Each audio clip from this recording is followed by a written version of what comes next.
नमस्कार साथियों, मैं आपका दोस्त चलन सिंह। और साथियों, आज की इस वीडियो में मैं आप लोगों को बताने वाला हूं कि अगर किसी भी तरीके से कोई भी व्यक्ति अगर आपके खिलाफ कोई SC/ST एक्ट का कोई झूठा मामला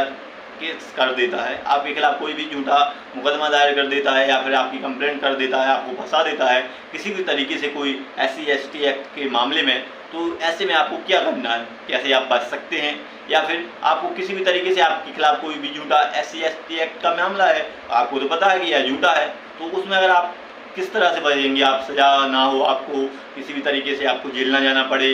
क्या करना होगा या फिर क्या आपको सावधानी रखनी चाहिए जिससे कि आपको किसी भी तरीके से ना तो जेल जाना पड़ेगा, और कोई भी अगर ऐसा व्यक्ति किसी भी तरीके से आपका कोई भी ST/ST एक्ट लगा देता है आपके ऊपर झूठी, तो उस व्यक्ति के खिलाफ आपको कौन सी कार्रवाई करानी है जिससे कि उस व्यक्ति को जिसने आपके खिलाफ कोई भी SC/ST एक्ट का झूठा मामला दर्ज कराया उसको जेल हो। उस व्यक्ति को जिसने आपके खिलाफ जो SC/ST एक्ट का झूठा प्रकरण दायर किया है या फिर झूठा मुकदमा दायर किया है, आपकी कंप्लेंट झूठी कर दी है, तो उस व्यक्ति को भी जेल हो जाए या फिर उसको भी सजा मिलनी चाहिए, क्योंकि उसने भी तो ऐसा काम किया है, आपके खिलाफ झूठा मामला दर्ज करा दिया है। तो आप तो परेशान हो रहे हैं और आपको भी आपकी कोई गलती है नहीं है, आपने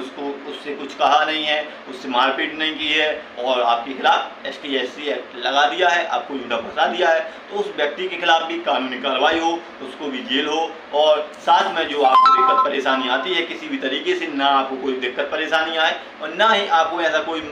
कोई भी मामला फेस करना पड़े जिससे कि आपको जेल जाना पड़े या फिर किसी भी तरीके से आपका कोई भी ऐसा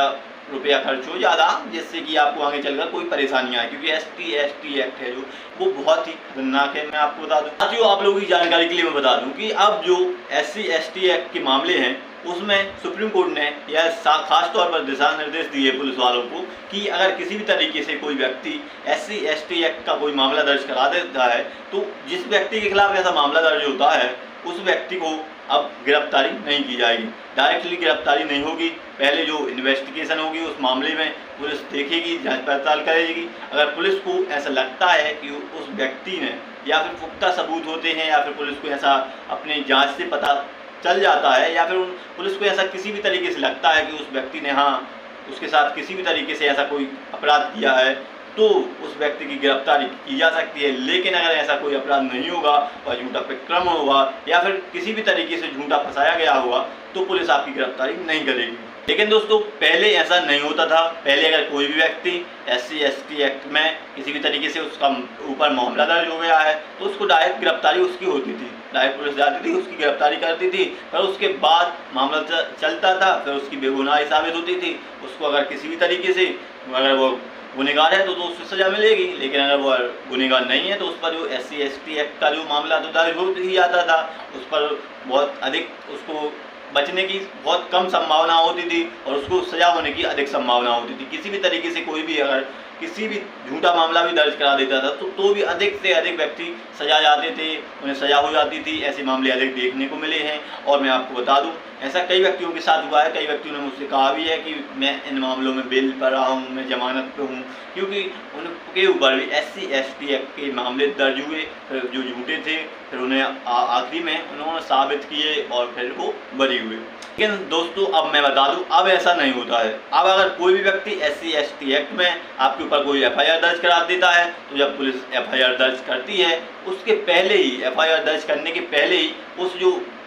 मुकदमा दर्ज करता है या फिर किसी भी तरीके से पुलिस वाले ऐसा भी कर सकते हैं, FIR दर्ज नहीं भी कर सकते हैं, उसके पहले ही वह जांच पड़ताल कर सकते हैं। अगर किसी भी तरीके से उसको चोट नहीं आई है, कोई भी ऐसा दिख नहीं रहा है कि किसी भी तरीके से उसका अपमान हुआ है, आपने किसी भी सामुदायिक प्लेस पर उसको गाली गलौज की है, उसकी जाति वर्ग को लेकर किसी भी तरीके से उसको अपना अपमानित किया है, तो पुलिस ऐसे भी देख सकती है कि FIR दर्ज भी नहीं कर सकती है। पहले जाएगी, इन्वेस्टिगेशन करेगी, देखेगी कि ऐसा हुआ भी है कि नहीं हुआ है। अगर पुलिस को लगता है कि अगर ऐसा हुआ है तो फिर FIR दर्ज करेगी। लेकिन मैं आपको बता दूं कि अगर पुलिस FIR दर्ज भी कर देती है तो गिरफ्तारी करने के पहले भी इन्वेस्टिगेशन करेगी, जांच पड़ताल करेगी कि ऐसा हुआ कि नहीं हुआ। लेकिन अगर मैं आपको बता दूं कि कई व्यक्ति तो ऐसा भी कहते हैं कि सर पुलिस अरेस्ट कर लेती है, किसी भी तरीके से झूठी FIR भी दर्ज कर दे कोई तो भी पुलिस अरेस्ट कर लेती है। तो मैं आपको जानकारी के लिए बता दूं कि अगर किसी भी तरीके से आपको ऐसा लगता है कि आपकी गिरफ्तारी हो जाएगी उस मामले में, वो है पुलिस के पास पहुंच गया है, एफआईआर दर्ज करा दी है।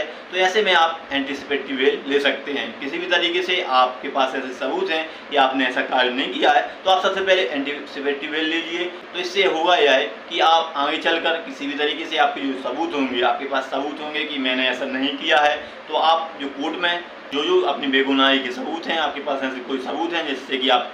प्रूव कर सकें कि आपने ऐसा कार्य नहीं किया है, आपने उसको किसी भी तरीके से जैसा भी उसने केस दर्ज कराया वो आपने किया नहीं है, तो आप अपने सबूत अपने पास रख के आप अच्छा सा वकील करिए। और वकील करने के बाद मैं आपको बता दूं कि जो हमारा नया कानून है भारतीय नागरिक सुरक्षा संहिता, उसकी धारा 528 के तहत आप एप्लीकेशन कर सकते हैं हाई कोर्ट में, जिससे कि आपका जो केस होगा या फिर जो आपका मामला होगा वो हाई कोर्ट में आप प्रेजेंट कर सकें। और जो भी आपके पास सबूत होंगे बेगुनाही के या फिर कोर्ट आपके पक्ष में फैसला कर देता है, आप बेगुनाह साबित हो जाते हैं कोर्ट से, तो आपकी जो एफआईआर होगी वो पुलिस वाले को रद्द करने के लिए कोर्ट कह देगा। जिस भी पुलिस स्टेशन में आपकी जो एफआईआर दर्ज होगी वो रद्द हो जाएगी। आपके पक्ष में जब फैसला आ जाता है तो आप कोर्ट से यह मांग करें कि इस व्यक्ति ने जो मेरे खिलाफ एफआईआर दर्ज की थी, इससे मेरे समय का भी नुकसान हुआ है, मेरा मान भी कम हुआ है और मेरे धन की भी हानि हुई है, तो इस व्यक्ति के खिलाफ उचित कानूनी कार्रवाई की जाए। तो कोर्ट उस व्यक्ति के खिलाफ उचित कानूनी कार्रवाई करेगा और उस व्यक्ति को 2 साल तक की सजा होगी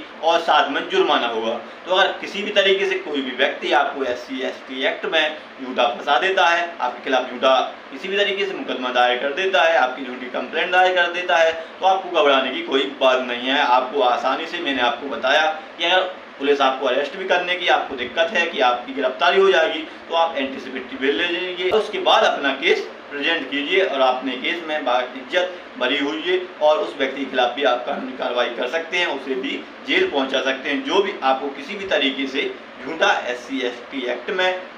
फंसाता है या फिर आपके ऊपर झूठी कंप्लेंट करता है, तो उस व्यक्ति को भी सजा मिलेगी। आशा करता हूँ आपको यह जानकारी अच्छी लगी होगी। अगर आपको यह जानकारी उचित लगी हो, आपको यह जानकारी पसंद आई हो और आपको इस वीडियो के माध्यम से कुछ भी ऐसा कोई डाउट है या फिर आप कोई प्रश्न है आपका, तो आप हमें कमेंट में पूछ सकते हैं, हम उसका रिप्लाई जरूर करवाएंगे और आपका जो भी सवाल होगा हम उसका उत्तर भी देंगे। और आपको अगर कोई भी ऐसा कोई